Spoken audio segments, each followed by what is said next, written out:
What's up? What's up? What's up? What's up, y'all? Thank you guys for tuning in to Trailblazer Radio. You guys could have been anywhere else, but you guys are right here with us. And we most definitely thank you guys for tuning in with us. As we always like to say, as we all like to say over here, thank you for continue to follow us on our various social media platforms, LinkedIn, Instagram, Facebook, as well as our website www.trailblazerradio.net. Also follow us on our YouTube channel.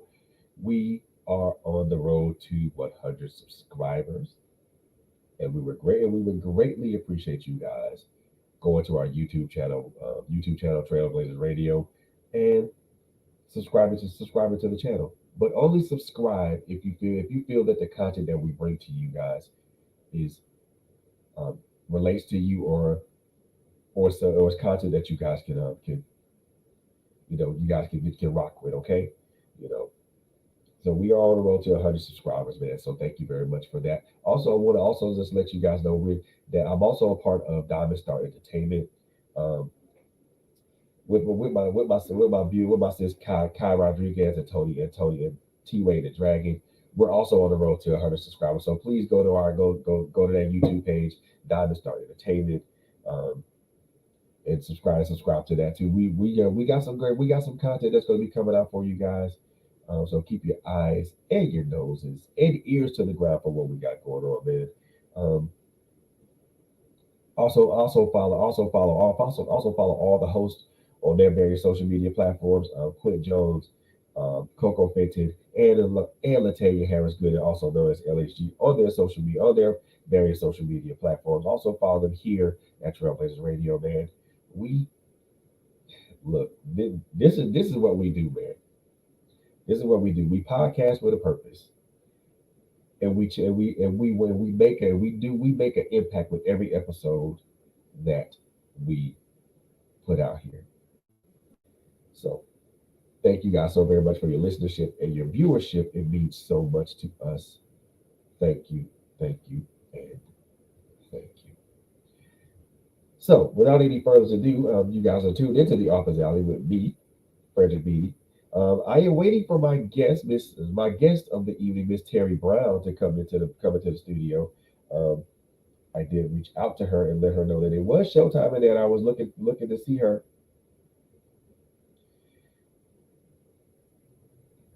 looking to see her. Give me just a second. Let me give her the correct link. So I do apologize for that. I think I may have given her the wrong link. So give me a second, real quick. I apologize.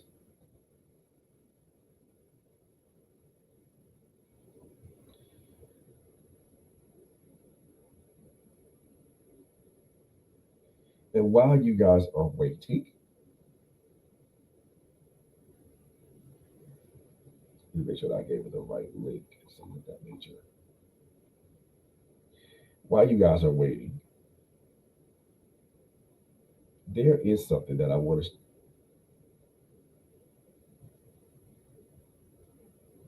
Give me just a second here.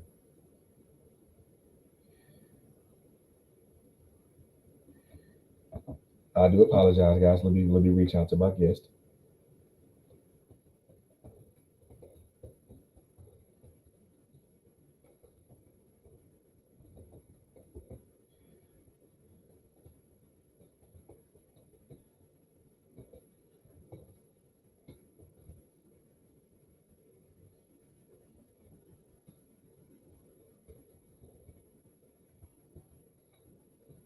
And while I'm talking, guys, I apologize. I want you guys to continue. I want you guys to continue to keep the families of Chris Reese, Joshua Butler, and Deshon Dubose. Continue to keep those families in your prayer. Um, man, this each one of these families have suffered a devastating loss, and I want you guys to continue to keep those families in your prayer. Um, this has been kind of a crazy first couple of months to start out the year. Um, and these people are two of them are good. Two of them, I know are good friends of mine.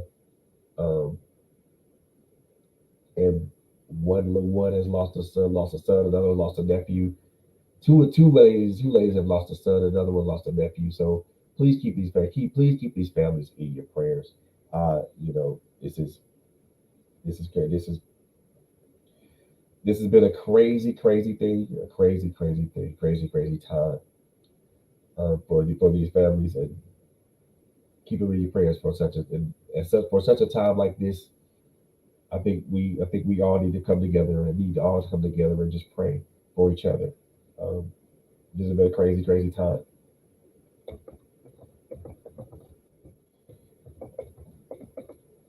So reaching out to my guest to see if she may come, see if she may still want to come aboard.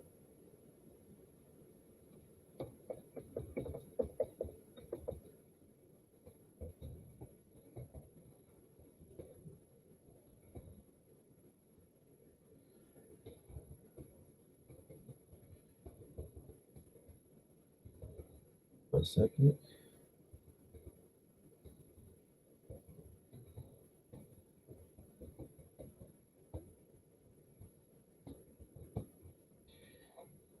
But other than that, while you guys are waiting, while I'm waiting, and while I want to keep you guys, I want to keep you guys waiting. We'll let you guys know a little bit about who I am before we go any further. As you guys know, I'm the CEO of Trailblazer Radio, but I'm also a published author with 8 books to my credit, as well as 8 books to my credit. For those being contributed as a co-author, and for those I have written. So done a lot, put in a lot of work as far as the author game. I also do I also do basic editing and also basic formatting. So if there's any authors or aspiring authors out there who would like to tap in with me, and so I can you for I utilize those, and for me to help you edit or format your book. I'm most definitely available to do that with you and for you. Um, I have reasonable rates. They're not exorbitant or extravagant. Um, I do have reasonable rates. So if you guys want to tap in with me on that, man, you guys can reach out to me on our email address at trailblazersradio@gmail.com. Or if you want to reach out to me personally and speak with me about that, you guys can reach out to me personally on my author's email, which is authorflb@gmail.com. And I'll make sure I put all those in the links. Um, the other thing, while I wait for my guests to respond to my email as well, look, y'all, my sister Coco Fenton.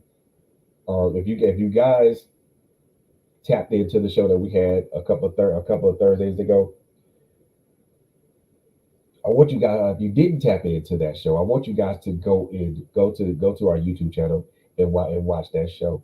Um, my sister Latoya Harris Good had my sis my beautiful host Latoya Harris Good had my other beautiful host on this show, Miss Coco Fenton, and we we talked a lot about her condition. We also talked about um,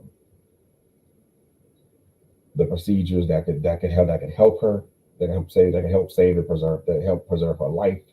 We also mentioned to you guys that that procedure is not is not cheap. So we do have a GoFundMe page available for you guys. Um, LSG, if you could be so kind to put the GoFundMe page in our chat in the comments, I would appreciate that.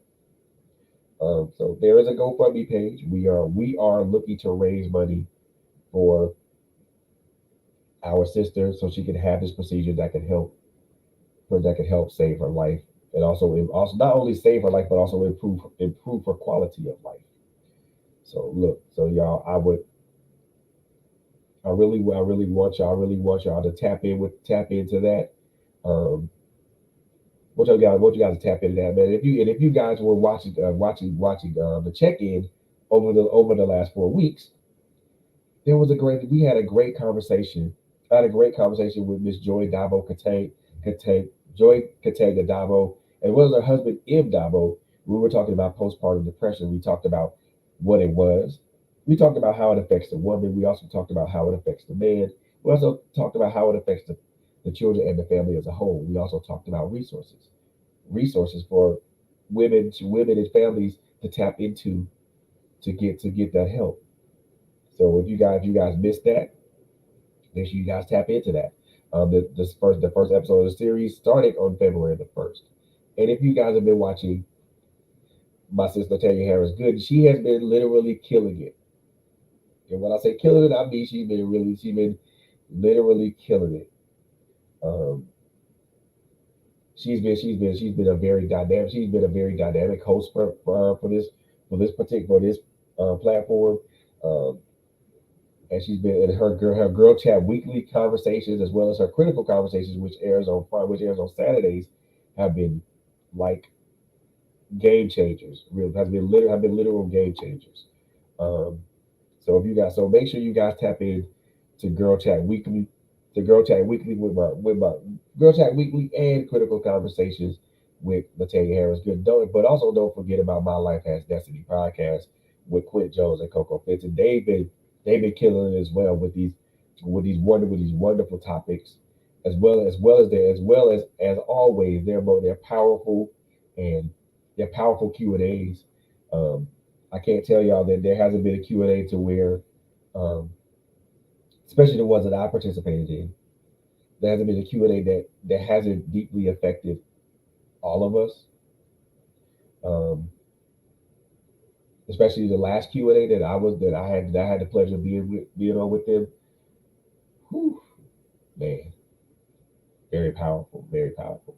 But don't forget, we also come as a collective too. Um, if you guys have been watching us, we've had a couple of episodes where we come up as collectives. The episode about what about your friends. We've all come in as collectives, as a collective on that. So, but do what you can do. But look, we are a dynamic station. We're a dynamic platform. We have dynamic hosts. We talk about stuff that a lot of people won't talk about. A lot of people refuse to talk about. A lot of people are afraid to talk about. But we talk about that stuff. We address it. We talk about it. We address it head on, and we make sure that this topic is thoroughly discussed. And if we don't hit it off in one if we don't hit it off in one episode, we break that down into parts. So, like I said, this is a dynamic platform, and I am very proud to be the the CEO of this particular platform. Also very proud to have such dynamic people that are aligned with me. And when I say aligned with me, I mean they're to my left and my right. They're not behind me. Um, to be somebody that is a someone who owns or who has a podcast platform, um, and to have these people walk beside me means a great deal.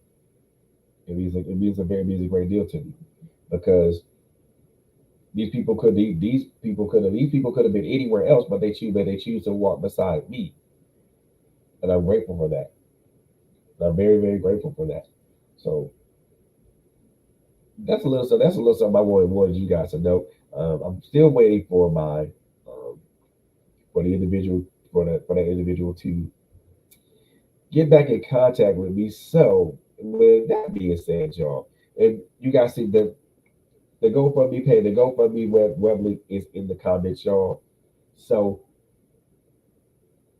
I want you guys to take a look at that. Go to that GoFundMe page, and also, you know, do me a solid. You support this, y'all. Support my sis by any means that you can. Um,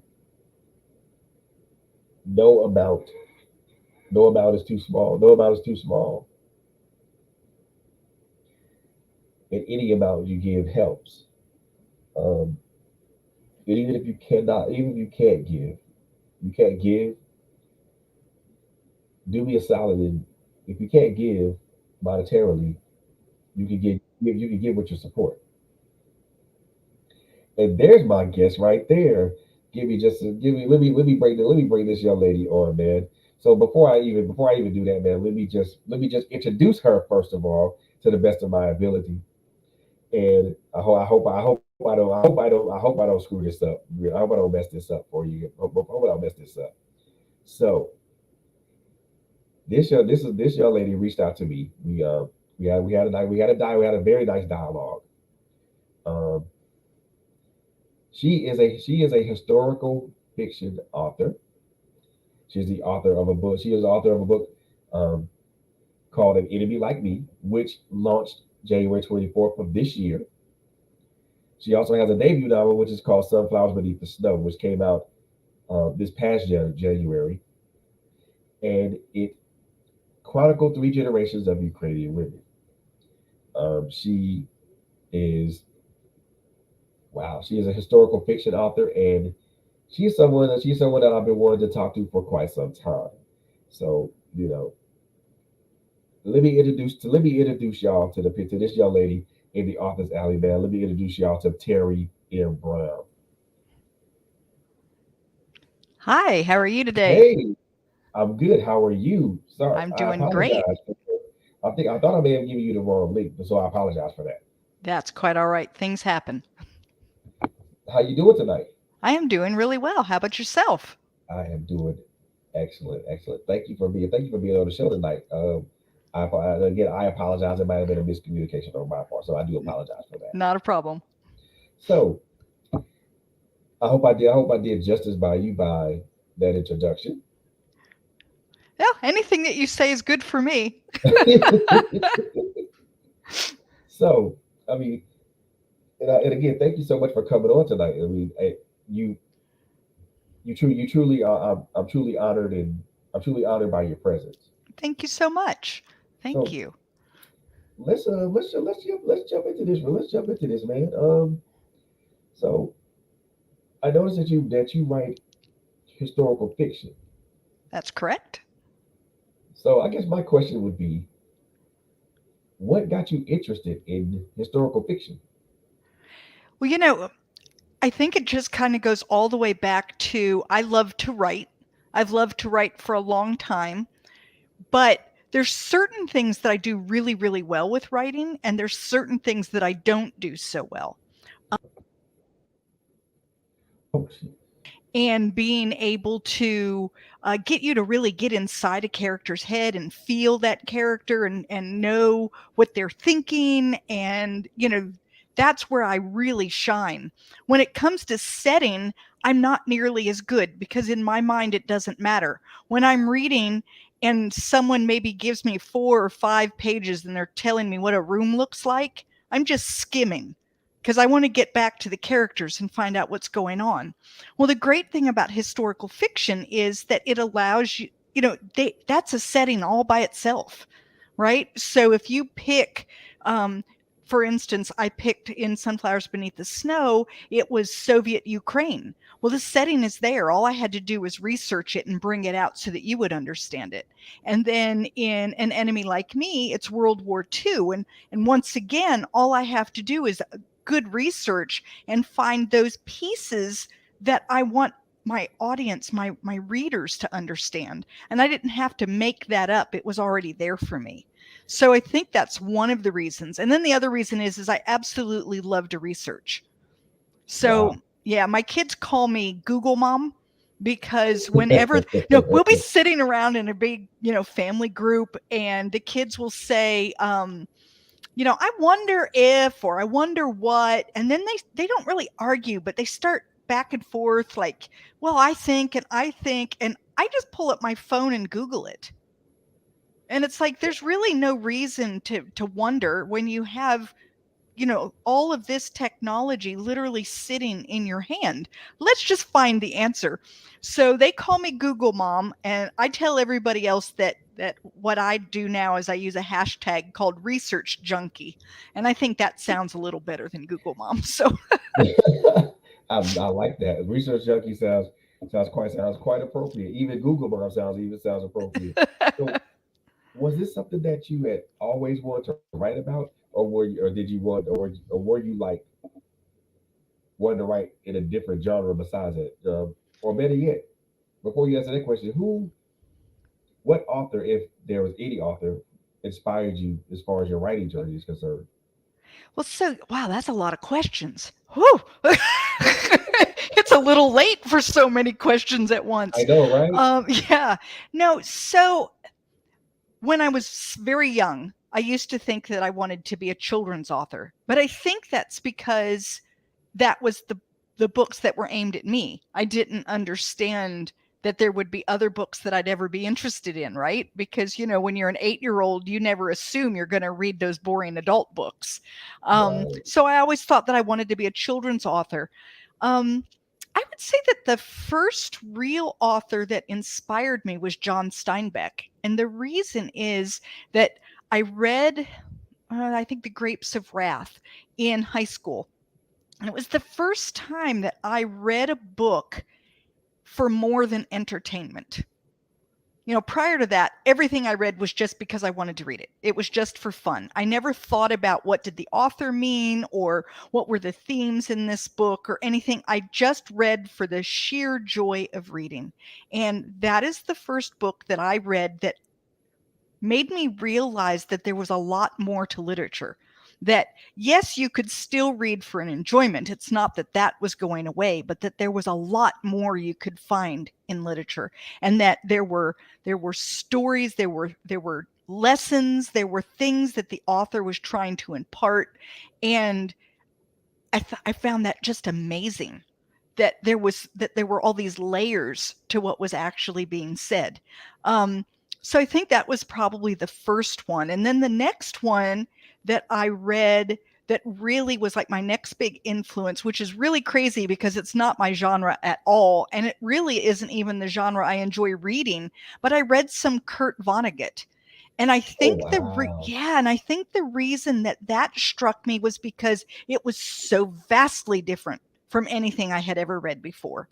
And I found it fascinating to kind of delve into these worlds that were so different from anything that I had personally experienced or ever read about.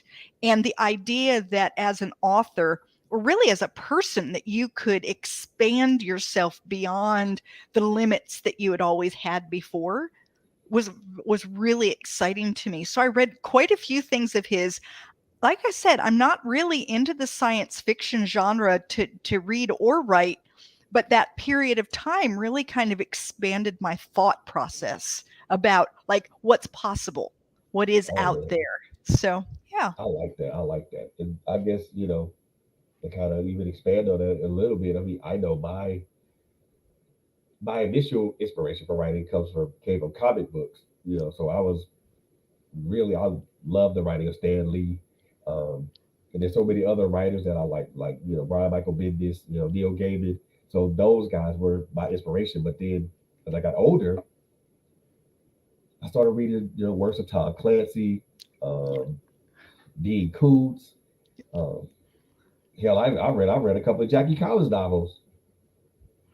Well, like I said, isn't it great to kind of like stretch a little beyond what you normally touch, and you just see things a little differently. Recently I've started reading some memoirs, which I wouldn't have thought would be anything I'd be interested in, and I have found them to be exceptionally fascinating. And I love to see how they take their story, which is real, and create it in a way that makes me want to read it and still become the character, despite the fact that I know that this is a real person and this is their life. The fact that they can express themselves in such a way that I become them momentarily is really fascinating to me. Man, I love that. I love that. and when we talk about historical fiction, we know we're talking about something that's based, that's historically true, but there's a you weave fiction around it. What what difficulties, are there any difficulties in how you weave that story around true events? Yes, so I guess it depends a lot. There are a lot of historical fiction authors who don't feel that they have to remain historically accurate at all times. I'm not that. I feel that you do. To me, if you're writing historical fiction, the historical part needs to be real. The fiction part is my character is fiction. Or we know very little about my character, and so I'm allowed to fictionalize those pieces that there is no history to tell.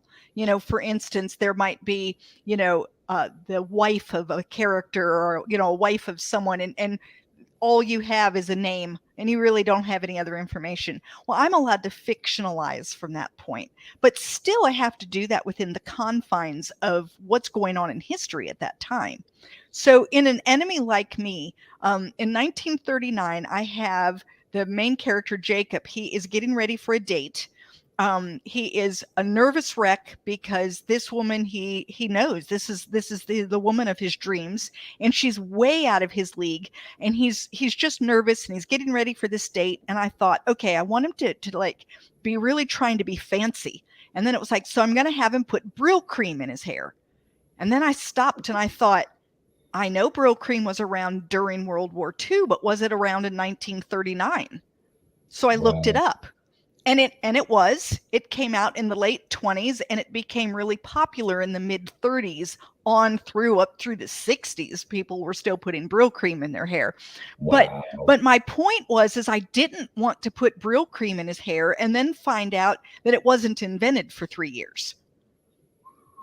So I always try to, if I'm going to use a product, I make sure that that product really existed. Same book, I have him listening to a radio show when the Pearl Harbor announcement came on, oh when they wow, announced, right? So I found out, well, what time of day did they announce the Pearl Harbor bombing, and what could have been playing on the radio at that time? And wow, that's the show that I put on there so that it it was accurate. That is the kind of thing that would have been interrupted.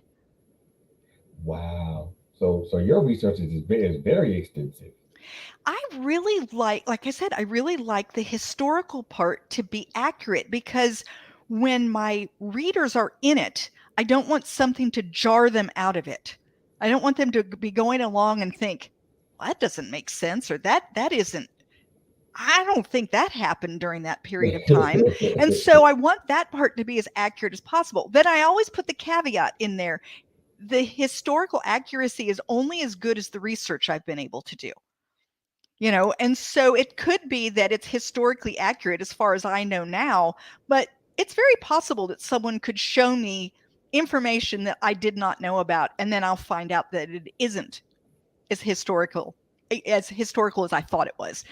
So I always put the caveat in there that, I can only do, you could research and research and research and then continue to research and research some more, and you would never get your book done, because you would keep delving and diving and delving. So at some point you have to say, this is as accurate as it needs to be for the novel that I'm producing. Right, got you. Now, your main character now does he eventually become a soldier? Yeah, so he is a first generation German American. So his parents were from Germany. They came to the United States and he was born. He marries the love of his life. They have a child, and Japan bombs Pearl Harbor. And, essentially the war comes knocking at the door. And his first thought, of course, is that he needs to become a soldier, which was the first thought of a good number of young men as soon as they found out that the Pearl Harbor had been bombed. But his wife felt very differently. Hey, wait a minute, you have me and you have a son, and there are things that you can do for the war effort right here at home, and you don't need to be the one going. There are plenty of single young men that can go. But eventually he recognizes that there is a lot of fear about German Americans. And he also recognizes that there are German Americans who are being put in internment camps because people believe that they're too German, that they have too many connections in Germany, that they might be Nazi sympathizers. And he decides that the best way to keep his family safe and to prove his allegiance is to become a soldier. But he believes he's going to fight the Japanese. So in his mind, that's an enemy he can get behind, right? They look different than Right. him. They sound different from him. They eat different foods. Everything's different. He ends up fighting in Germany. Wow. And he recognizes that he's more like the enemy than he is different from the enemy. And so we really explore that from the soldier's point of view, but we also look at it from his wife, Bonnie's point of view, and his son, William, who's 4 years old. And then we also look at it as William as an adult who's reflecting back and thinking about how war changed him and his life and his father. That is an interesting perspective to go by, and to speak on it from that perspective. This guy's a um, first generation German American, and you know, he hears that he gets that he hears that about Pearl Harbor in 1941. Naturally, that's his natural um, inclination is to want to go enlist. But then you have the consternation from the wife because, hey, look, you have me and a young child here. You can't do that. There are other Right. things you can do. But then his thought process is, well, since it's Japan, I'm gonna go fight the Japanese. So that's not a big thing. They don't look like me. They don't talk like me. They don't act or sound like me. And then he goes back to the country of Germany. his parents' origin. Exactly. And what's crazy about that is he's one generation away from being on the other side of that war. Had his parents not moved to the United States, he would have been born in Germany. He would have been fighting for Germany instead. And it really makes you think, or what I hope readers begin to think is like, what is an enemy, and how do we create these enemies, or even us's and them's.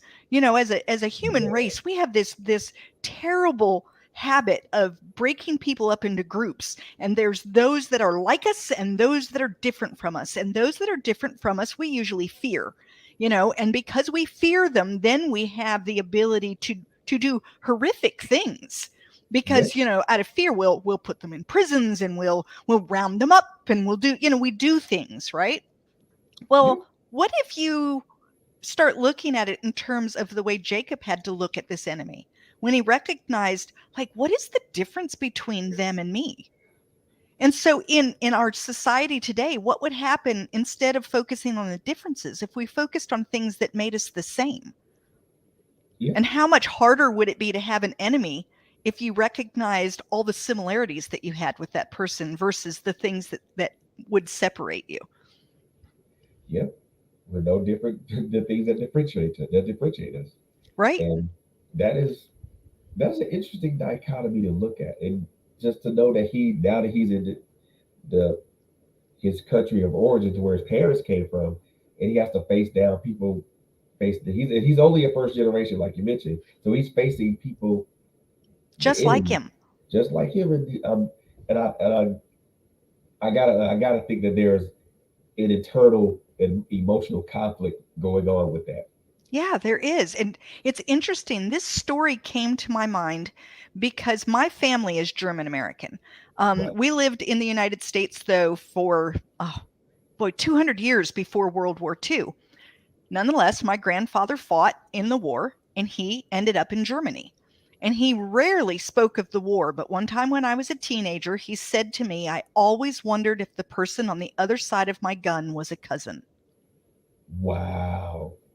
And that really stuck with me. It really made me recognize the angst that a person can go through when they're forced into this kind of conflict with other people, especially if you find that you can relate to these other people.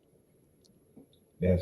that's got to be an emotionally jarring moment, just to know the person you've cited down and you're about to take out could possibly be a relative.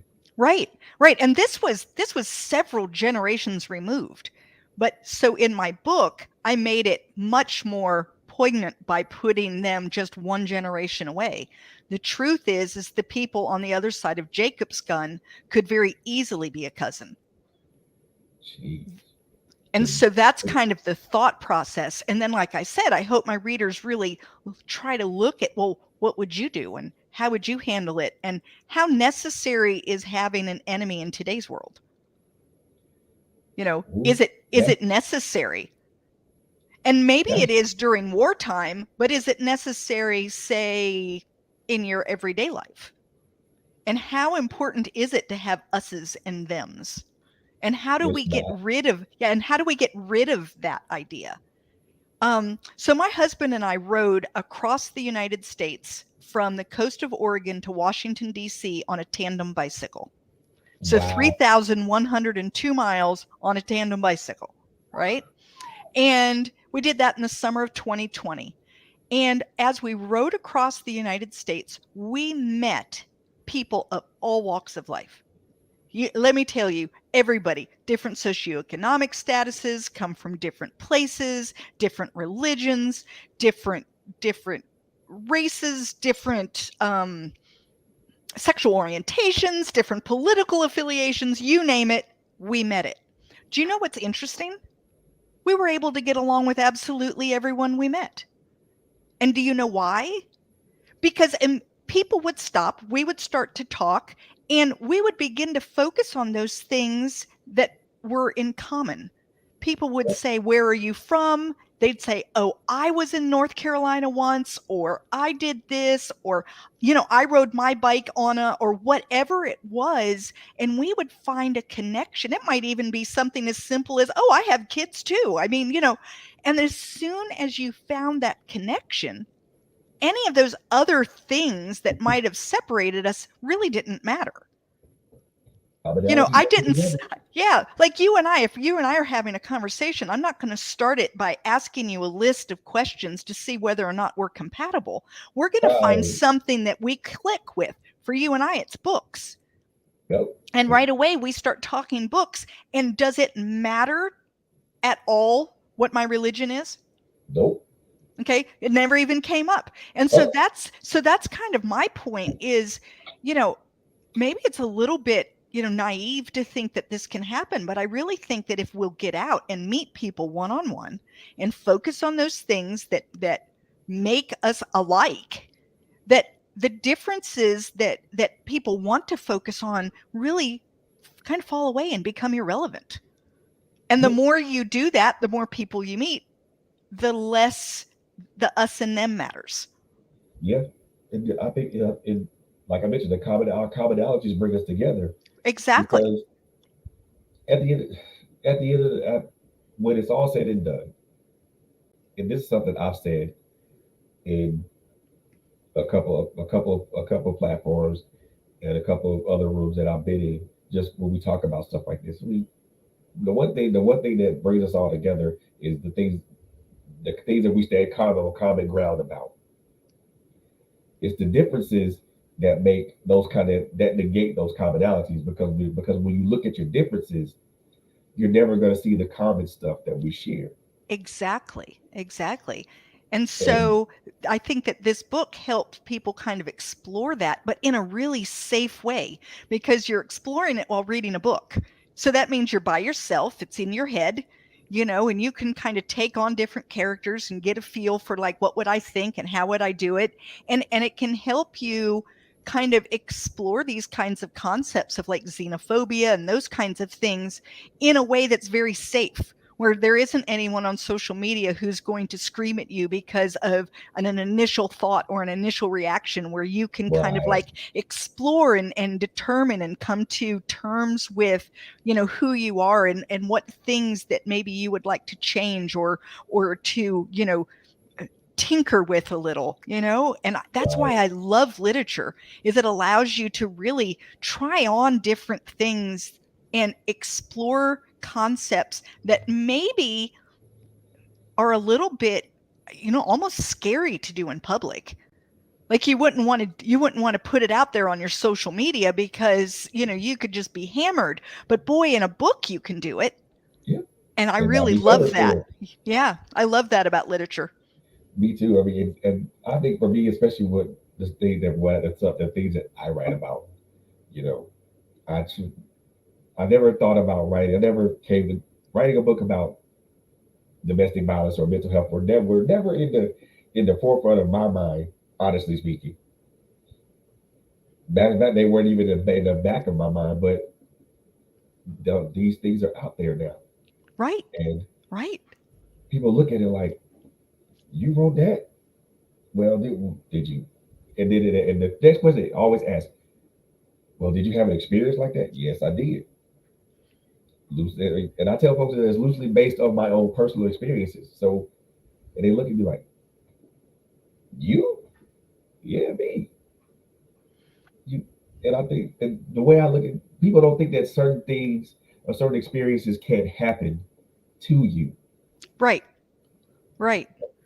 Why are you? Why did they look? They give me that funny look like Well, and I think the other thing is that people have an idea of what someone is or looks like if they've been a victim of something. Like they have this idea in their head. right, I come across as a very strong woman, and I lived for 14 years in an emotionally abusive relationship, and it was right, horrible. And it's very, people look at me and say, you? And it's like, yeah, but you don't understand. It doesn't just go from everything's good to everything's bad. It happens in this gradual way, and before long you're trapped and you didn't even know you got there. And then and exactly, then by the time you recognize that you're trapped, you don't even believe there's anything you can do about it anymore. It's a very insidious kind of thing. So there isn't a face. There yeah, isn't a person or a personality or you know, it goes across the board. And so yeah, exactly. It sure does. I think that's a great topic to write about. Well, and I'm intrigued by it'd be like me. I'm intrigued really off the just from talking about it because the more I think about your main character, the more I think about his mental and his emotional state, and I'm wondering if just from being in that environment and just knowing that if he's anybody he cites down could be a relative of his, like I said, I you have to wonder about that person's emotional and mental state, how and whether it and if that deteriorates as he's continuing to fight on this front. And then how does he resolve it? And Yeah, how does he come home? How does he come home to his wife and his child when he has this knowledge that he was shooting down people just like them? Like how do you come home from that? And so the book also really looks at this idea of, the PTSD type thing that happens to soldiers who see things yeah, that then they have to come home and figure out what to do with. And the other thing it looks at is, how does war affect families, those left behind? And, we often look at war and we say, okay, so war was from a particular year to a particular year, and then the war is over. right, Except that it's not over for those who lived it. And exactly, and it can be generations. Because in this story, Jacob left when his son William was 4 years old. He was gone for 2 full years. During those 2 years, little William did not have a father. Okay? He didn't have his dad there to hug him, to teach him, to love him. He didn't have any of those things. And during World War II, it's not like they were Skyping. Okay, he didn't hear right, from his dad sometimes for months on end. And when he did, it would be a letter, and sometimes that letter would be all scratched out where he wasn't allowed to say certain things because they had, gone through and gotten rid of some of what he wrote, right? right, And so then when dad comes home, William, who's now 6, expects daddy to be the same man who left. But Jacob isn't the same man who left because he's seen things now. And this Jacob has to figure out how to become a dad again. And it changes things, which means when William, who was the 4-year-old, now the 6-year-old, is now an adult man and married and having his own children, how he fathers is different than it would have been if his father had been with him that whole time. Which means it's generational. Wow. Right? Yeah. And so that's the idea, too, is that war isn't a period of time. That's when the actual government fighting part happens, but it isn't the whole war. So, Man, look, I'm amazed. I'm amazed at what you said because you're looking at it from every aspect of it. You're looking at it from the person who experienced it standpoint, but then you're also looking at it from the people who are directly affected. exactly. And I can, I mean, I'm a veteran myself. I didn't serve in the theater of combat, but my brother did. Um, my father and my uncle served in Vietnam, and my father never talked about any of that to me. Nope. Of course, I saw it all on PBS and the History Channel and things of that nature. So that was my that was the picture that was painted for me. But if you think about it now, the man that was your father was a different man than he would have been had he not had those experiences. That's right. So whatever kind of father he was to you was different than it would have been had he never been in the military and never seen the things that he saw, right?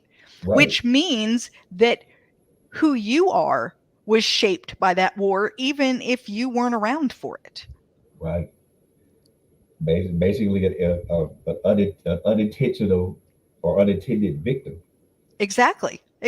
And then I don't know, do you have children? Yes. Okay. So the kind of father you were was affected by the kind of father your father was, Right. which was affected by the war, which Okay. means that your children were also affected by the war that your father fought in. It's a trickle down effect. It is a Yes. trickle down effect. And eventually that effect, gets smaller and smaller and smaller. But my point is that war that lasted from, whatever year to whatever year, and a person was in it for, 2 years or 4 years or whatever, that isn't the end of that. It isn't the end of it for them when they come home and they have either PTSD or other issues from the war. And it isn't the end for their family who has to learn to live with someone who's now very different than he was when he left, or she when she left, Right. or, and then, like I said, how the parenting worked, and then the next generation and the next generation. So it's a generational thing, which is another, thing that I really look at in this book.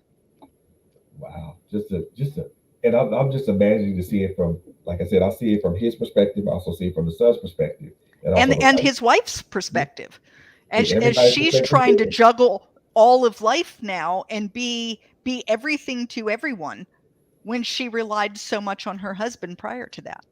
Wow. And it like that. And I know from personal experience. I mean, I know guys who are ex-military, so we talk. Mm-hmm. We have our circle, and we talk about this, that, and the third. We mostly talk about you know life and the challenges that it presents. Now that all of us are separated out, and we talk about our experience. And the one common thing, the one common ground that I find is that even though we've served in different branches, a lot of our experiences almost mirror each other. And I found that crazy, but also found it interesting.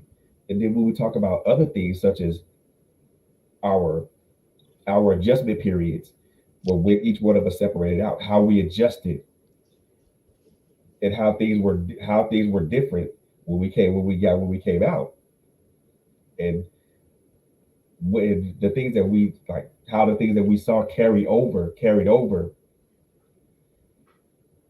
into our personal lives. Exactly. And I'm like, And so the things that you experienced, how they affected those people that you then were, had relationships with in one way or another, and how that changed all of that. And it does. And I think, like I said, it's just one of those things that a lot of people don't, especially if they've never been in the military or had to deal with any kind of a conflict at all, they don't recognize the hardships that it causes for everybody, not just the soldier, but for anyone who loves that soldier and who was worried about that soldier, and yeah, who or for children, even for children whose a parent was deployed, even if they weren't necessarily fighting, that child is going to be changed because that parent was not there with them. exactly. And so there's just so many aspects to this idea to kind of look at, and this book explores some of that. Wow, it is a nice. From what it sounds like, it's a nice, it's a nice and very exploration. It's and I'm still thinking about your main character. I'm still thinking about your main character, Jacob. And I'm thinking about and I'm thinking about him because again, he's I think that he's someone that a lot of people will be able to identify with. Not only from not only from the standpoint of coming back home and adjusting to life to quote unquote normalcy, Right. but I think a lot of folks who are a lot of veterans like myself we can identify with him because you go you start off in one place. You know, first you're a civilian, now you're enlisted, and now you're trained up, and now you go off to this theater of combat, and you've been in this theater of combat for X amount of years or X amount of months. Now all of a sudden this conflict is over, and now you come home, and it's like people know you, but they don't know you. And I'm like, people like they know you and they don't know you, and they're like, well, and they ask you, who the hell are you? I'm still Frederick. I'm still the same person. Nothing's changed. Nah, you different. You different, brother. And I really think Jacob is somebody like, yeah, I can identify with him, and I think a lot of people who read this book will identify with him. You know, now when you create these characters, are you looking at history, looking at their history, or are you looking at um, how they would fit in the history?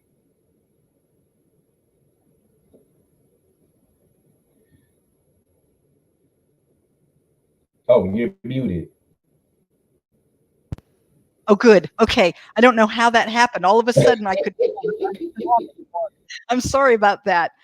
Would you repeat the question? I was so freaked out that I couldn't be heard, that I wasn't listening. Oh, you get it. No, So you're I didn't good. hear You're the good. question. I didn't hear the question. So when you create your characters, such as Jacob, do you create them um, outside of the history, or do you create that character within the history and how he can fit in the history? You know, I think that it's probably within the history. I have characters that live in my head, which I know sounds crazy and probably means I should be medicated and all kinds of things. But my characters talk to me, but it's like they know where they belong. And so the things that they're telling me fit into the history that I'm going to put them into. So when a character comes to mind, when Jacob began really telling me this is the story that needs to be told, I knew that it was going to be told in World War II. And so I think that the things that come to me for him come in that genre, in that era, because that's where he's supposed to be. Right now, I'm writing a historical fiction, and it's a woman. Her name is Maggie, and she is a healer, a folk healer. Um, Wow. she lived in the Appalachian Mountains of North Carolina, and the women that did that were called granny women. So she's a granny woman.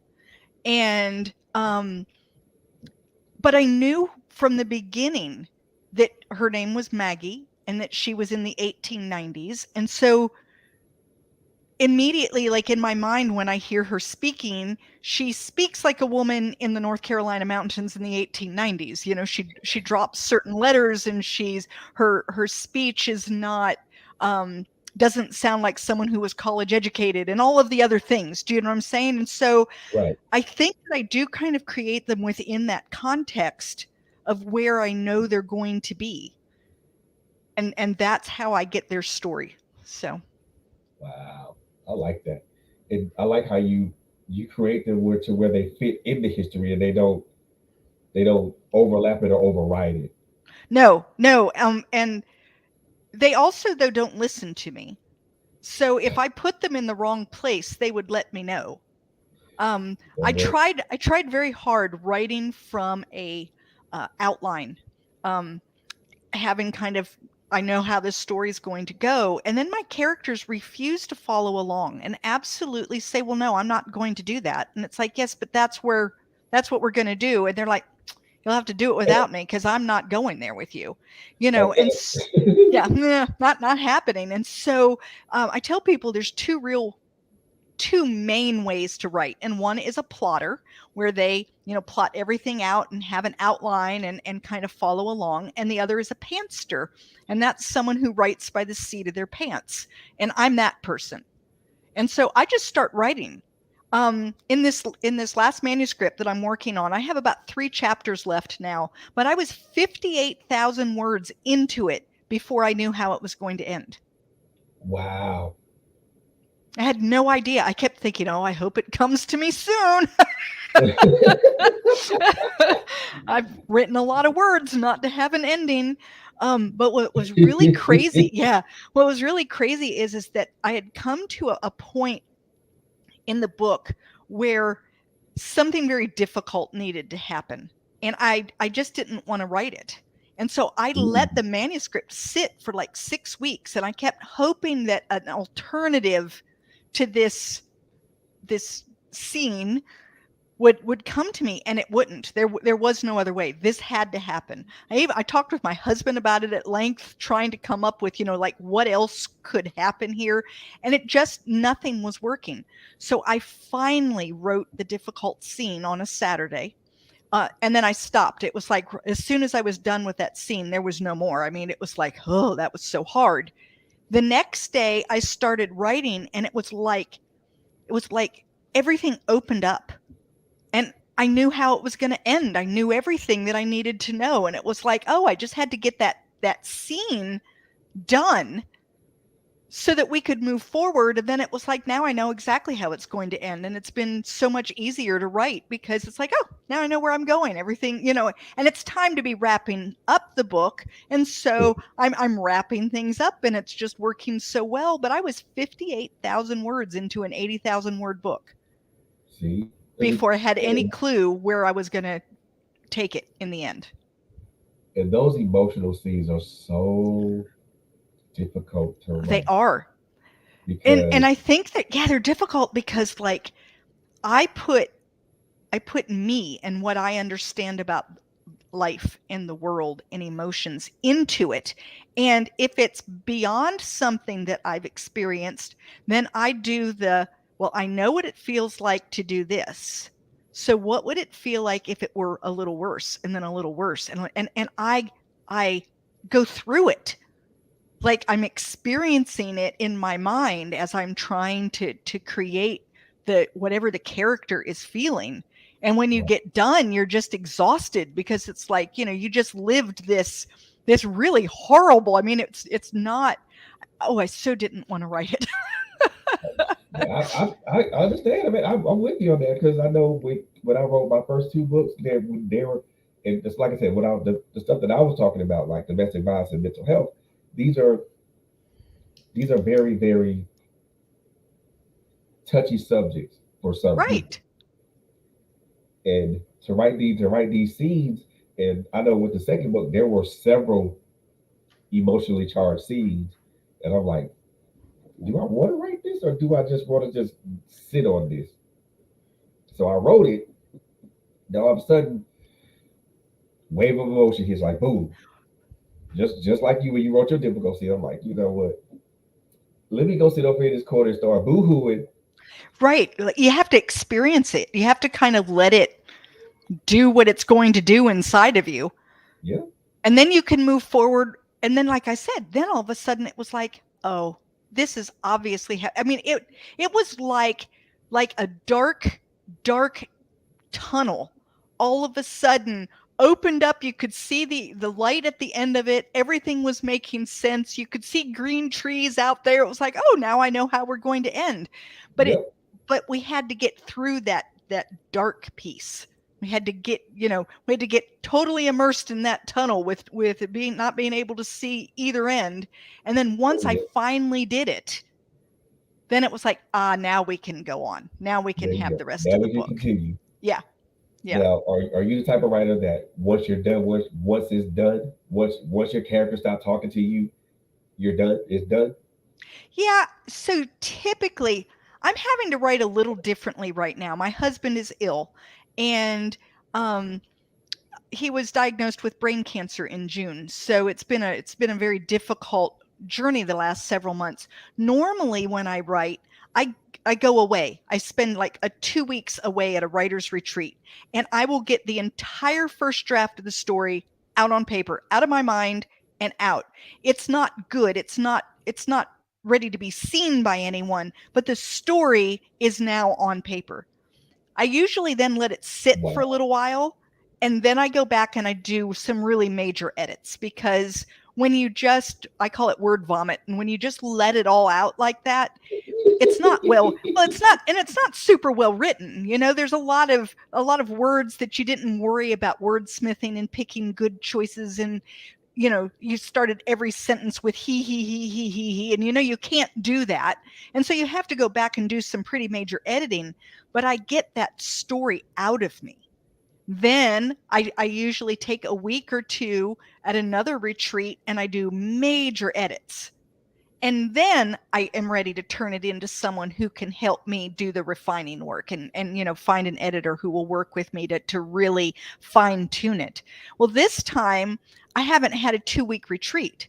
So I've been writing it at home in my office in little spurts of time. So it's Right. been a harder process this time for me, because it's not the way I normally work.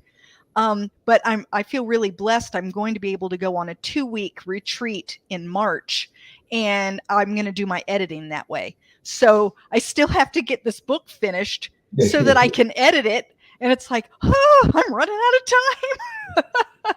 See, and I know with me, I don't put myself on a timetable. However, with the last two books that I wrote, I did put myself on a timetable because I wanted to be able to get what I was, all the thoughts that I was feeling, all the thoughts that I had out, and I wanted Right. everything to flow and make sense. Now, writing a poetry book is different than writing a chapter novel because with that you can just, I mean, you still have to edit, still have to format things of that nature. But I know for me it was a lot more of a, the process was different It is because different. that was like now I'm not focusing on characters or anything. Now it's just me and my thought process and my thoughts Right. and my thoughts and my emotions. It's not like I'm just throwing anything together or trying to find how characters can relate to each other and Right. things of that nature, or how can I get X character to get along with Y character without either one of them trying to tear each other's heads off. Well, and how can you get them from point A to point B in a way that makes sense, and your readers are going to want to follow along? Exactly, Yeah, exactly. so there's a lot of back and forth and twists and turns that have to happen, and it can be really challenging, but Oh yeah. I So love it. I really your book enjoy has the process. your So book has three characters or three right, main characters. right. Do you do you have do you have any difficulty trying to make sure that each character is unique and also relatable? Yeah, so this is interesting. With An Enemy Like Me, like I said, it's from Jacob, Bonnie, and then their son William. But I also have William as an adult man looking back. And my editor, when she got hold of it, said, "You don't need the adult William." I was like, "What? Absolutely need the adult William, right?" She was adamant. And so what she had me do was pull the adult William out and put him into his own document and read it. And she said, "You're going to find out he doesn't have a story arc. He's flat." And she was right. And I went back and I felt she was wrong about not needing him. I felt that I had not done him justice. So I went back and wrote him stronger. And because I wrote him stronger, when she read it the second time, she said, "Oh, yeah, I like it now." So I've learned a really valuable tool, which I'm going to use whenever I do from many points of view, is pull those people kind of out into their own document and read it and see, are they strong enough on their own? Are they valuable as they are? Because if not, you need to do one of two things. You either need to just get rid of them and not make them such a major character, like they could have a little role, but they're not a main character, or you're going to have to beef them up enough that they do have a story arc, and that they are unique enough, and that they do have a voice, and that they do grow and go somewhere and become or move the story forward or whatever. And if so you have a choice. You got to figure out which way you're going to go with that. And I love that tool. I think it was amazing that she helped me with that. Wow, I like that because I know for me, my first book has it's four characters and all their stories interconnect Right. because there's one central hub, and it was really really difficult for me to kind of I had no problem with making each one unique. Right. I didn't have a problem with that. What I had a problem was with making each one of them strong enough to stand out. To stand on their own. Right. Yeah, Right. So it's that arc, that idea of if the story was only about that character, would it survive? exactly. And that's kind of where you have to go, is you recognize that the strength of that character, of course, the book is going to be strengthened by the other characters. But if you only had that one character, if that was the only character your readers were getting, is it a strong enough, good enough character? Right. Oh, and then yeah. you have to kind of work to make sure that it is. That Yeah. if it were a short story, that character was sufficient. And then you have to Right. do that with each one.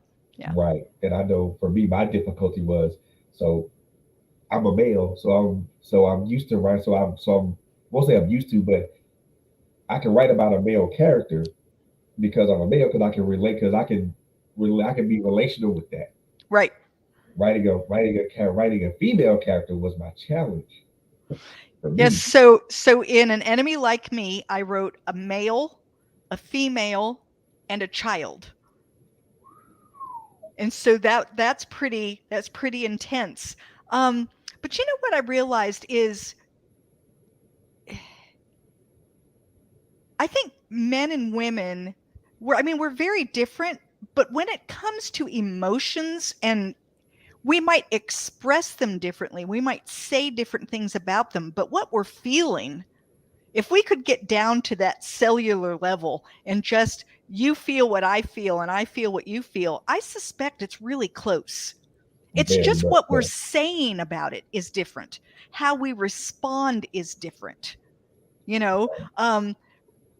Women are more likely to cry. Men are more likely to get angry.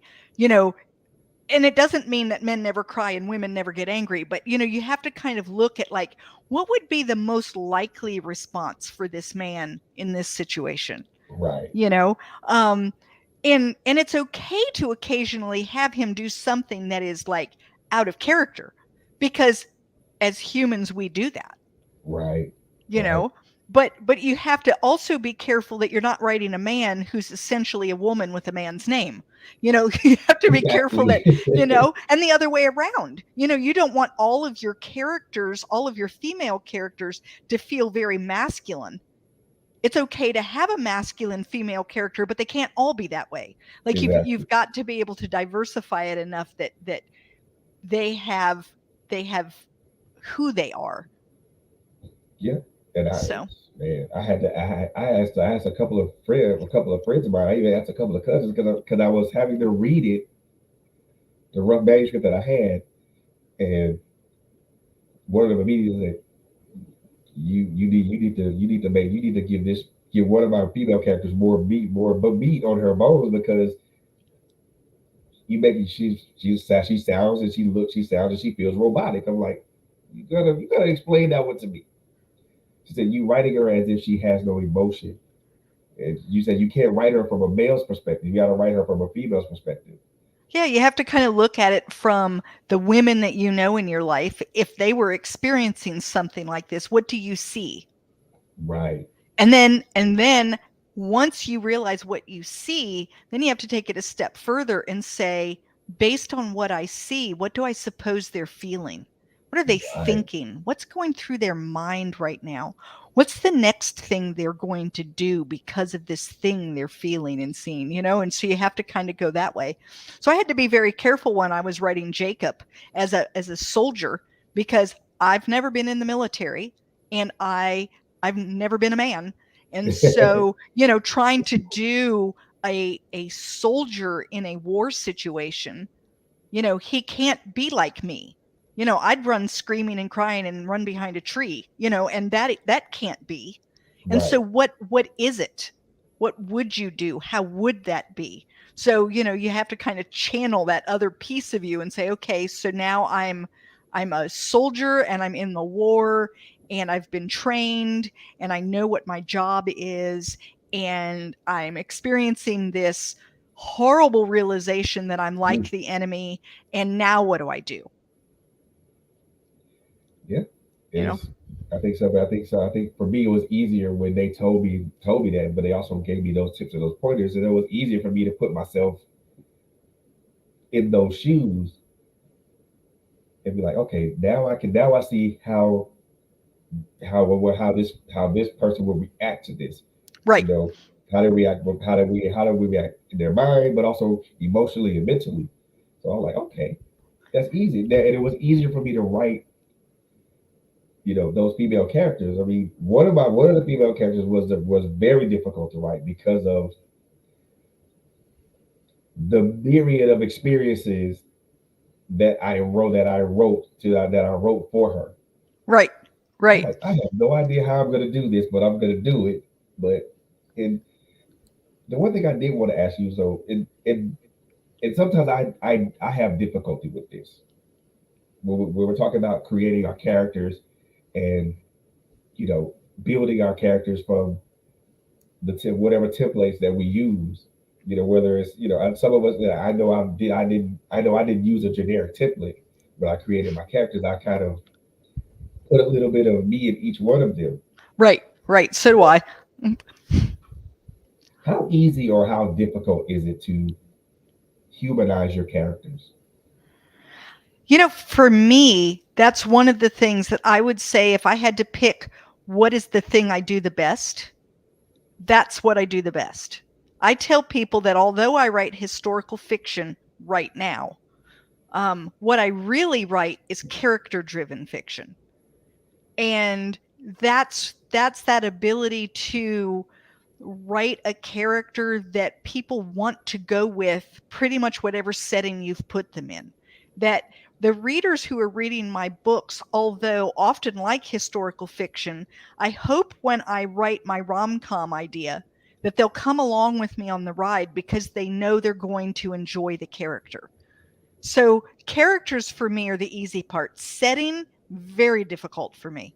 The thing that's always amazing in an enemy, not an enemy like me, in Sunflowers Beneath the Snow, I realized when I was done writing that I had not described the three main characters at all.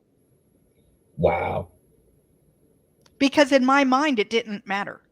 What difference did it make what color their hair was? What difference did it make if they were of slight build or of larger build? It didn't, it had no bearing whatsoever because I was in their minds.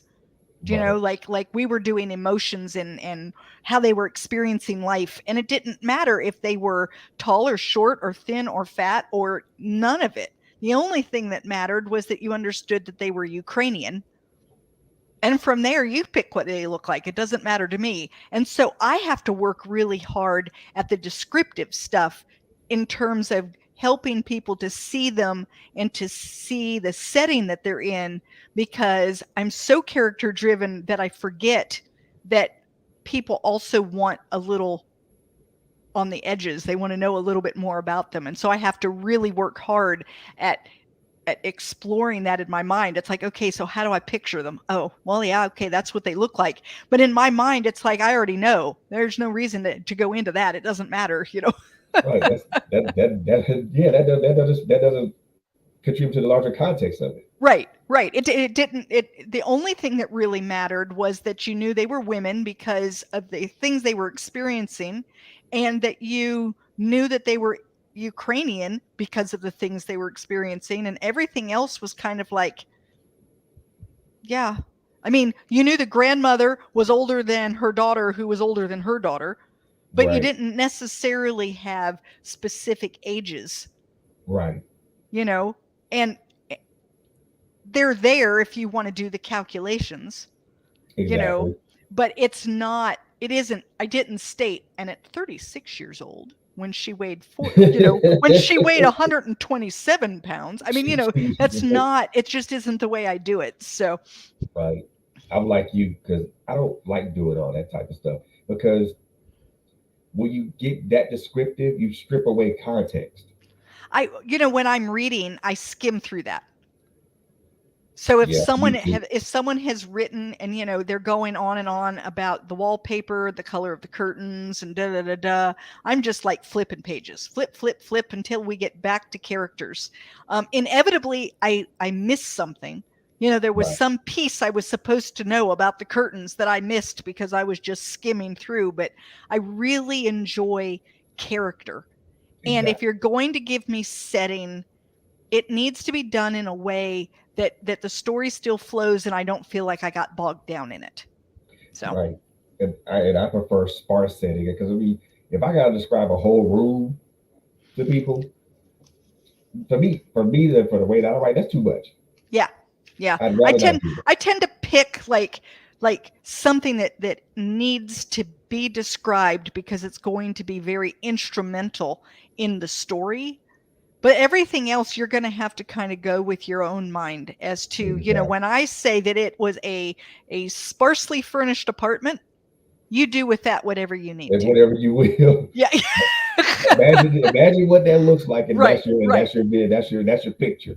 right. Because I'm not going to give you a list of ththings that were in the sparsely furnished Oh appointment, no, So, yeah, I think you and I probably have very similar writing styles that way. So, I can't. For me, that's just it's just a waste of words because if I really but what's interesting is there are a lot of readers who really enjoy that. right, And so that's the lovely thing too about being an author and finding people who enjoy what you write. And those people who pick up my book and say, it's really not for me, fine, put it down and go find something that is. There are so many authors out there and so many genres and so many amazing books. Don't continue reading one that isn't for you. If you picked something up and it just isn't working for you, it's okay to put it down. Put it down and go find something that does work for you. And if yep, I'm not your author, go find one that is, because boy, there are so many different ways to write and so many different ways to enjoy reading that you're going to find a good fit out there. So, exactly. Because I know for me, I've been told, well, that ain't my cup of tea. Okay, yeah. And I- when I find a book that isn't my cup of tea, very rarely do I feel like it's a bad book. I right, just feel like it's a bad fit. exactly. I didn't do a good job choosing a book for myself. And you This know what? book, this book just didn't, and a lot of times that happens like if I'm in a book club and someone Okay. else picked the book and now I'm reading it and I think, yeah, I would have never picked this one up on my own. Oh man, And it yeah, wasn't a good fit for me, and that's okay. I think it's perfectly okay to say this book is not a good fit for me and move on. yeah. And I think people try to think that bad book and bad fit are synonymous. Synonymous. No, the book ain't bad. It's just the person who wrote it, or not bad. It's just it's probably not your cup of tea at the Yeah, moment. it's just different. And sometimes it isn't even the book, but maybe like where you are in life. You Oh know, yeah, like right now with my husband ill with brain cancer, I don't want to read a book about someone who dies with brain cancer. exactly. Okay, like that's not going to be a book that I want to read. And It's going to be too so emotionally charged. if I pick up a book and start reading and I find out, oh, that's where we're going with this, I'm not going to read the book, but it doesn't have anything to do with the book. It has everything to do with me, Right. right? And so I think that's true. Sometimes you read a book when you're younger and you haven't had life experiences and that book just doesn't touch you. And you pick it up 20 years later and you think, why didn't I love that book? That was amazing. And it's because your life experiences have changed, you know? And Exactly. so, yeah, yeah, I'm a firm believer in, find the books that just, send you and read them, There you you know? go.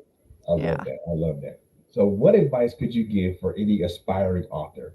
That's Oh, yeah, I got great advice. So I have four things that I tell people. And the first one is if you want to be a writer, then start writing. Like, oh don't yeah, wait for a particular time, don't wait for a class, don't wait for some kind of letters behind your name, don't wait, write. Because you don't get better writing by thinking about it. Like that never is going to happen. And you're not even going to get better at writing by taking a class. You only get better at writing by actually writing. And then the second thing is once you've written something that you feel has some merit to it, let someone read it and then listen to what they have to say. Like, don't get defensive. Like, really listen to what they have to say because you're not going to get better at writing by continuing to do the same thing over and over and over and over and over again. It's like playing tennis. If you serve into the net and you serve into the net and you serve into the net and you never listen to anyone about how to get it up over the net, you're not getting any better. You're practicing wrong over and over. So, listen to what someone else has to say. The third thing almost sounds like I'm contradicting myself, but it's you don't have to listen to everyone because some people are going to give you advice that doesn't fit who you are as a writer or doesn't fit what you're trying to get across to your audience. And so it's okay to say, well, I gave that a shot. It doesn't work for me. That's okay. That's, I've done that. I tried being a plotter. It's bad for me. That my everything is stilted and awful and it doesn't work for me. And it's okay for me to say, I tried it.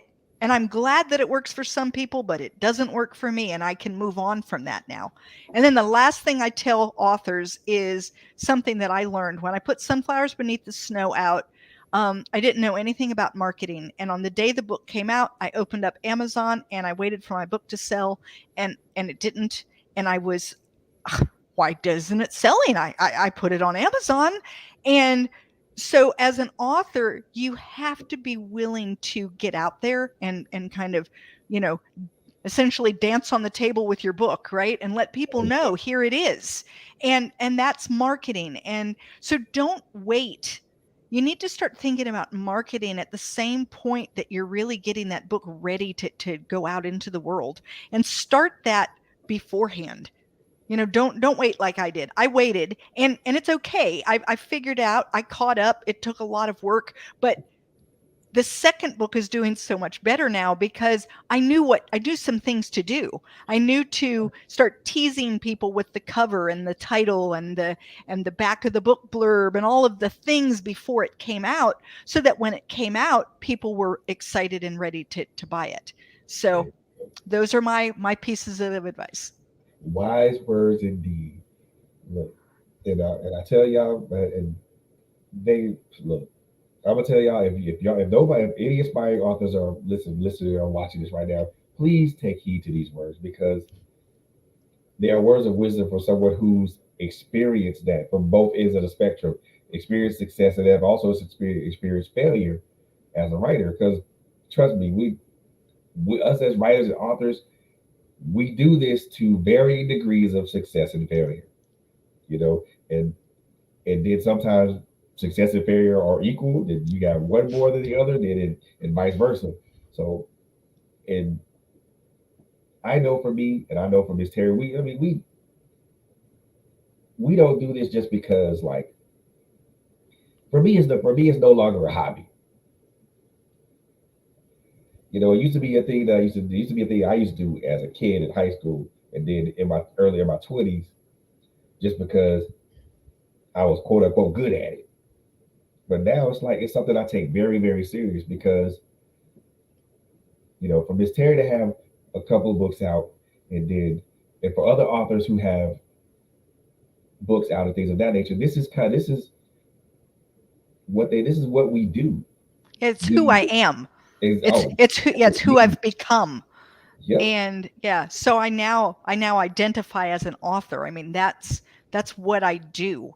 And writing is serious to me. So, Yep. yeah.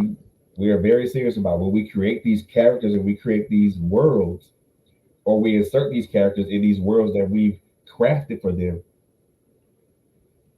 That's that's an investment of time, a lot of emotion. I was going to say a lot of energy and A emotion, lot a of, lot of a yep, lot of ourselves, yeah. you know. And I've said this on more than one occasion. Our life experiences and our emotions bleed on the page as we write. Yeah.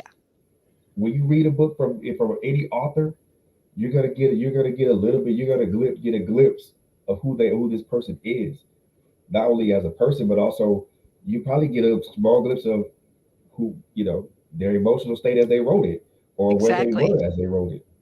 So Exactly. I always tell people that my characters have either what I'm feeling, what I've felt in the past, or what I wish that I had done or felt, like the alternative ending to something that I oh wasn't yeah, able to experience. There's all of that there, and every character I write has a piece of me in it.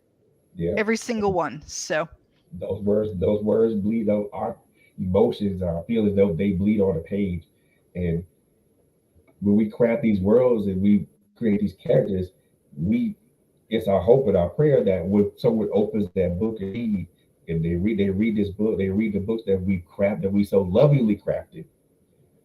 That not only are they entertained by it, not only did and sometimes both entertained, edified, and educated, but also you know they take something away from it. My thing is I always want to leave people have somebody take away from what I've written, because it's important to me that so that people understand not where I am when I wrote it, but understand the overlying moral of the story that I put yeah. together. Yeah. Like what do you hope they get from it when they walk Yeah, away? yeah, And sometimes I don't even know that it necessarily needs to be the thing that I hope they got from it, but I want all of my readers to walk away with something. exactly. Because if they walk away Even with small something, if sliver. it touched them in some way, made them think something they wouldn't have thought otherwise, made them wonder or contemplate in some way, then I feel like I've done my job as an author. Mission accomplished. Yeah. We're on the same page. If I can touch Wonderful. you and you can walk away with that feeling, mission accomplished. Exactly. Exactly. Miss Terry, I have enjoyed this particular. I've enjoyed this conversation with you. Um, Thank you. I've uh, enjoyed I've enjoyed talking with you as well. We'll have to do this again. oh yeah, we will. But before you go, I do want you to do me one solid thing. I want Okay. I want you to I want you to introduce yourself to our viewers and our listeners. Tell us who you are, um, the books that you have out, and also where they can find you on social media. All right. So I'm Teri M. Brown, and I am a relatively new author. My debut novel, Sunflowers Beneath the Snow, came out 1 year ago. And my second novel, An Enemy Like Me, came out last month. And the best way to get up with me on social media, I'm out there with my name, Teri M. Brown, and I always have the M in there, and it's Teri with one R. But the best way to find me is to go to my website, which is terrymbrown.com. And then I have all the little social media links right at the top, and you can just click them. I'm on everything. I'm on Instagram and TikTok, Facebook, LinkedIn. I'm on all Twitter. I have a YouTube channel, so I'm really out there. So just, go to my website. I'd love for you to sign up for my newsletter. I usually send out a newsletter twice a month and kind of keep you up with like what am I reading and what am I currently writing and whatnot. And I do a lot of interacting. And if you just have questions, I have a contact page. Shoot me an email and just say, hey, Teri, what's up? I have this question, or I'm wondering about this character, or I have a question about writing or about books, or I don't even like something that you and Frederick were talking and I disagree with you. Tell me about it. I love to talk books. So just reach out. Hey, that's what's up, y'all. That's what's up. And just to let you guys know, so Miss Teri has two books that are currently out. Right. One of them is an Enemy Like Me, which launched January 24th. Actually, it launched a month ago. And this is, look, I'm gonna tell y'all right now. So this is gonna be a good story for anybody to read. It's the characters are gonna be very compelling, and I think they're gonna be very relatable to anybody, to anyone who reads this book. She also has Sunflowers Beneath the Snow, which came out last January. So check out those both of those books. Now are these both of these books on Amazon or they're Yes. okay? They're both on Amazon and Barnes and Noble. Pretty much, if you can find where a book is sold, you'll find them. There you go. So anywhere books are sold, you're more likely find both of these books. I highly suggest that if you are historical fiction, if you are a fan of historical fiction, and you like to read about historical fiction, I strongly suggest that you get a hold of both of these two books. I think, and I do believe, I strongly believe that you will be thoroughly entertained and you will enjoy these books, and I think you'll walk away with something that's relatable to you. Also, like she said before, check her out on our website. I just put it up there, www.terrymBrown.com. You can reach her social media links on there. If you want to talk, you want to get a talk with her, by all means do that. She also has a newsletter which comes out. You said twice a month or Twice a once a month? month. Twice a Twice a month. month. So make sure when you go to our website, sign up for that newsletter, and you will get that newsletter. So and just don't be a stranger. Just come in and say hi, and just say, hey, I picked up your book, I loved it. The one thing I will say, and I know Terry probably will most likely agree with me with this one. Look, guys, I can't stress this part of it enough. If you do happen to pick up this book, whether it's an ebook form or whether it's a paperback, whichever form you pick this book up in, do me a favor and please leave a review. Oh, I agree. Wow, that's something that really really matters, because if they review it, then other people see that review and it helps them make a decision as to whether they want the book. So I agree. Thank you, Frederick. Yes, indeed. And in addition to that, reviews help us as authors become better writers. Exactly. And for me, it doesn't matter whether it's a 5-star review or a 1-star review, whether it's like a lot of great comments and accolades, or whether it's just somebody just saying, "But I don't like the book, it is poorly written," and things of that nature. Reviews, in what form, whether negative or positive, help us as writers, help us become better writers, which also helps us create better content for Exactly. you the readers. So do me that solid. If you do happen to grab the book, please, by all means, don't just grab the book. Grab the book, read it, and leave a review. It's important for us as authors. You know, it may not mean anything to you as a reader, but I know for me, reviews are like currency to me, whether they're good, bad, or indifferent. I read all my reviews, regardless of what they are, and then we make adjustments to our. We don't make adjustments to our writing style, but those reviews help us to improve what's already been established. So that way, more books can come to you with better content, with even more developed characters and things of that nature. Just do me a favor. I know Miss Terry, it would mean a lot. It would mean the world to her if you do purchase a book and you do leave a review, because what we do isn't what we do ain't rocket science, but it's not easy either. It takes a lot of time to craft the book, and then, like she said, I'm like her.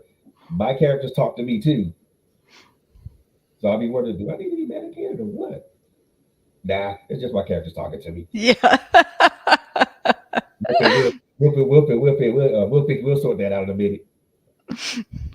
But Teri, thank you so very much for being on this Thank you show. so much for having me. I'm sorry that we kind of got messed up in the beginning, but I'm glad I was able to get on here and have a chat. Yes, ma'am. I thank you so very much for being here and just having this conversation with me about your books, but also just having a conversation as it pertains to us as human beings, period. Because there's differences with us, but those differences make us more similar than they do different.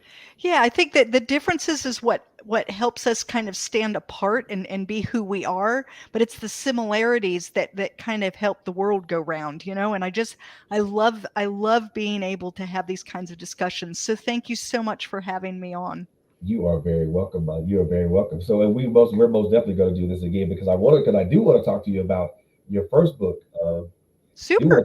Do want to most definitely talk to you about your first book. So I will most definitely get in contact with you about that one. So Fantastic. I look forward to it. yes, ma'am. You have a wonderful night. Okay. Okay, you too. Bye now. All right. Bye now, ladies and gentlemen. That is Teri Brown, author extraordinaire. Look, go check out her books. Uh, Enemy Like Me, and let me make sure I get the other one correct. The Enemy Like Me and Sunflowers Beneath the Snow. Both are on Amazon right now. Go get those books right now, y'all. And do me a favor, leave a review for her because, like I said before, make reviews help us as authors, help us develop as authors, help us become better authors. Um, Also, go check out her website at www.terrymBrown.com. She puts out a newsletter. Once you guys get to the website, you guys can sign up for her newsletter. You can get that newsletter in your email, and then check her out on all the social media platforms.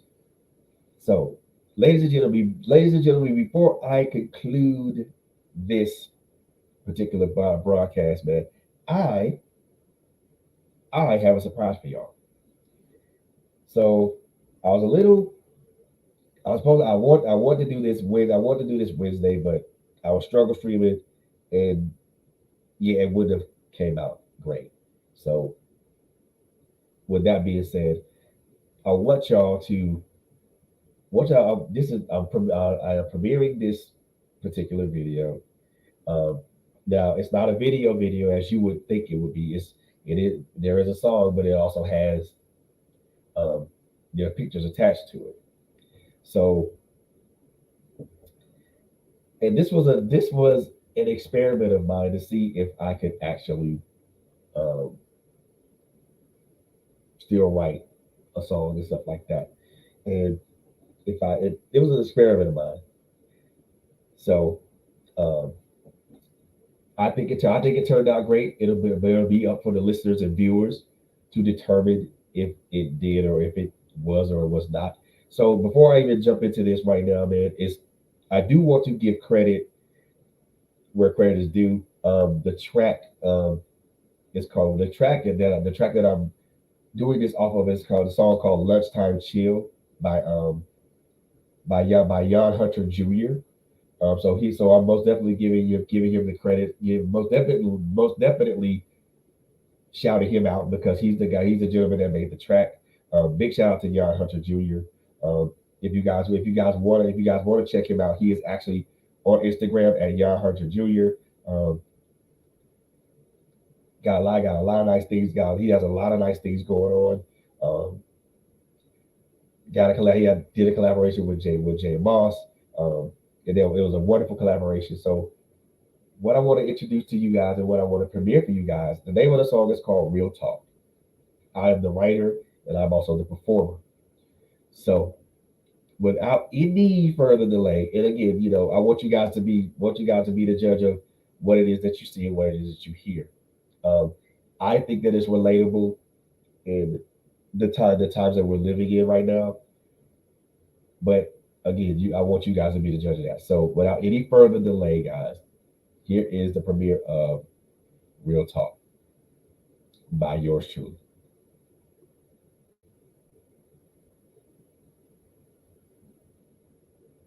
That's Hunter. Yeah. Mr. Angry Man is back. I'm back. That's right. Y'all ain't know that I can rock like that. Y'all ain't know that I can rock like that. Nah. Y'all ain't know that I can rock like that. Y'all ain't know that I can rock like that. Yeah. Listen. Y'all ain't know that I can rock like that. Y'all ain't know that I can rock like that. Y'all ain't know that I can rock like that. United we fall, divided we rise. That's all they ever see when they look in our eyes. I ain't the least bit surprised, and I don't even ask why I study. Looking for love and all we get is despise. They proper lying, what? Meaning they falsely prophesying, talking about we really living, but we steadily dying. Tired of mothers crying and fathers silently raging. There's gotta be a way to escape this situation now. Yup. Come on. Verse 2. We search for brighter days to escape the maladies, giving homage to the folks that passed away. I speak life with the words I say, and that's the weapon I use to keep the evil at bay. I don't play when it comes to mine. My rhymes speak of a revolution. This time it's by design, and I'ma drop these deposits. So if you scared, take your ass to the closet. Why? Let me tell you this. Let's go. I got one more verse for you. Get them off of that verse. Listen to me now. Verse 3. I drop gems, representing lugs and Timbs with backpacks. I got props like Black Moon, they want effect like Dons. I'm pouring mic like Nas. I'm the southern playalistic cat that beat them odds. I'm coming out hard. We coming out hard. Yes, sir. Y'all didn't know that I can rock like that. Ha. One time for your mind, representing for the deuce. That's right, put it down for the deuce tray. Let's go, Mr. Angry Man. Haha. Peace.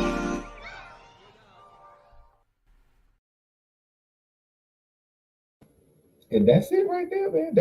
That's my song. That's my song, Real Talk. Again, I strongly believe that it fits with the time, fits with the times that we live in. Um, so I mean, I really want to know what you guys' opinion of the song is. I really want to know what your opinion of the song is. So if you would be so kind, if you guys catch this on a replay or wherever or whatnot, leave a comment in the leave a comment and just let me know what you guys think of the song. Um, I'm super proud of myself for doing it and writing it, um, and I'm also super proud of myself for putting this together. Um, Now, is there going to be an actual video for this? I am working on that. I think I'm looking at some things, and looking at talking with my brother. So we're gonna see if we can get that going and things of that nature. But that's the song. That's the video. That's the song, y'all, man. Again, I want to thank Miss Teri and Brown for being here on the Office Hour tonight, man. On the Office Hour tonight, man. You can check her out. Check her check out her two books, and it'll be like me, which released um, January 24th, which is a month ago, and also her second book, which is Sunflowers Beneath the Snow. Both these books are historical fiction. You can go check those books out at Amazon.com and anywhere else where books are published and or sold. Um, you can also check out her website at www.terrybrown.com and check her out on all her various social media platforms. Um, I want to thank everybody for listening for tuning into us tonight. Again, as I stated earlier, man, follow us on our various social media platforms: LinkedIn, Facebook, Twitter, um, Instagram. We're also on Twitch. We're also on Twitch. Patreon and Linktree pages are coming very soon. Um, and also check out our YouTube channel as well, man. We are on the road to 100 subscribers. So please do me a favor, go to Trailblazers Radio That's Trailblazer with a Z Radio. And go check out our YouTube page. Um, and subscribe to the channel, but only subscribe to the channel if the content is relatable to you. Um, don't want you subscribing to something that the content isn't relatable to you. So only subscribe if you feel the content is relatable to you. Also, do me a favor, follow my beautiful host, Quint Jones, Coco Fitted, and also Latanya Harris Gooden on their various social media sites. Um, on their various social media sites. We are a podcast platform that broadcast shows weekly, Monday through Friday, and occasional pop up shows on Saturdays and Sundays. Um, with the schedule as follows: My Life Has a Destiny podcast on Mondays and Thursdays. Girl Talk Girl Talk Tuesdays with LHG on Tuesdays. Any varying type of show with me on Wednesdays, and then the Office Alley or any other variety show that I do on Fridays, as well as critical conversations, bringing up the rear, closing our week out on Saturdays. Um, we most definitely appreciate everything that you guys do by supporting us. We most definitely love you guys to life, and there's nothing you can do about that. Um, as I stated earlier, man, our sister Coco 15 needs our help, needs our and your help. She is We're doing a GoFundMe, and I put it up on the screen for you guys to take a look at. There's a GoFundMe page that's up and active right now. Um, we're looking to raise money to help Coco. We're looking to help money to help Coco improve her quality of life. This is a much needed treatment that isn't covered by insurance, and we want to do our best to help her improve her quality of life. Um, no amount is too small. No amount is too small. And if you can't support monetarily, by all means, support by spreading the word. Talk to people in your particular circle of influence. Let them know about this GoFundMe site. Let them know that this is our beloved sister, and she needs our help. Um, no, this is not no, and I'm gonna let you guys know up front. No, this is not a scam. This is a real thing. Our sister does need this much needed treatment, and insurance doesn't cover it. So we want to do everything that we can to try to help our sister's quality of life. Last but most certainly not least, and this is not the last but most certainly not least, I want everybody to continue to. I want you, if you guys are listening to this or you are watching this on whatever platforms that you're watching it on or listening to it on, please keep the families of Chris Reese, Joshua Butler, Deshon Dubose, as well as other people who have lost, other families who have lost loved ones to violence, in your thoughts and in your prayers, as they go through this particularly difficult time. This is a time to where all these families are hurting, and your prayers of love and support will help them in the long run. Um, it will also help them in the current and in the long run. So please keep all the families in your prayers. Um, with that being said, that concludes this episode of the Office Alley with me, Frederick Beatty, your host. Um, Three things that I always say as we conclude, as I close my show, as we close the show. Number one, take care of each other. Number two, love on each other. And last but not least, number three, it is a very crazy ass world that we live in right now. So please, first above everything that I just mentioned, be safe out there. Be safe out there, y'all. Thank you guys for tuning in. We love y'all to life. Gonna close you guys out with a commercial with my sis LHG, talking about her paparazzi line polished on purpose. Have a good night, y'all. Hello, everybody. This is LHG. I am just coming to let you know that I am an independent paparazzi jewelry consultant. You didn't know that, did you? Well, now you know. So I would love to be your personal jewelry lady. Paparazzi is an amazing company. We sell nickel and lead free jewelry. We are known for our $5 bling, but you just need to know there is an exclusive Z collection that's $25. It's the bling of all bling when you're really going out on the town and you want to show up absolutely fabulous. So we have items for women, for men, and for young fashionistas out there. We don't discriminate. If you need it, I'm sure we got it. You have the opportunity to follow my page on Facebook called Polished on Purpose, a VIP group. Follow my personal page, Attorney Harris Gooden. And I have my own website that is at your disposal 24/7. So many ways to shop. So let me be the one that makes sure you are accessorized the way you should be. Because I want you to be polished on purpose.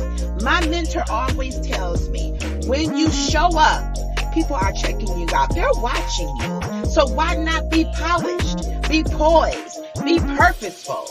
Glam it up with pop, honey. I got what you need.